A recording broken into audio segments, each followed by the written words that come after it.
పవన్ కళ్యాణ్ చేనేత పరిశ్రమకు బ్రాండ్ అంబాసిడర్గా ఎంపికైన సంగతి అందరికీ తెలిసిందే. 2 రోజుల కిందటే ఈ విషయాన్ని అనౌన్స్ చేశాడు పవర్ స్టార్. అయితే యాడ్స్ విషయంలో చాలా జాగ్రత్తగా ఉండే పవన్ చేనేత పరిశ్రమకు ఒప్పుకోవడం వెనుక చాలా పెద్ద కథే ఉంది.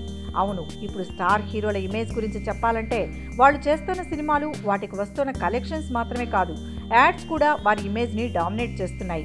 అయితే పవన్ ఈ యాడ్ ఇమేజ్ విషయంలో వెనుకబడి ఉన్నాడు. అంటే తనకు తానుగా వెనకే కావాలని ఉన్నాడు. మహేష్, రామ్ చరణ్, ఎన్టీఆర్ వీళ్ళంతా ఇప్పుడు యాడ్స్లో దున్నేస్తున్నారు. కానీ 15 ఏళ్ల కిందటే పవన్ యాడ్స్లో రఫ్ఫాడించాడు. అసలు ఎవరు యాడ్స్పై పెద్దగా ఇంట్రెస్ట్ చూపించని టైంలోనే తెలుగులో చిరుతో పాటు తాను బ్రాండ్ అంబాసిడర్గా ఎదిగాడు. అలాగే పెప్సీని తెలుగు రాష్ట్రాల్లో ప్రమోట్ చేశాడు పవన్.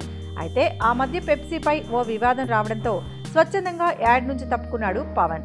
దానికి తగ్గట్టుగానే ఆ క్షణమే ఏ యాడ్లోనూ నటించకూడదని గట్టిగా ఫిక్స్ అయ్యాడు. కోట్లకు కోట్లు ఆఫర్లు ఇచ్చే కంపెనీలున్నా పవన్ మాత్రం యాడ్స్కు దూరంగానే ఉన్నాడు.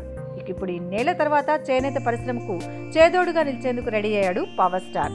ఈయన మనసుకు నచ్చి ప్రజలకు యూజ్ అయ్యే వాటికి ప్రమోషన్ చేయడానికి సిద్ధమయ్యాడు పవర్ స్టార్. అయితే ఈ యాడ్ కోసం ₹1 కూడా తీసుకోవడం లేదు పవన్ కళ్యాణ్.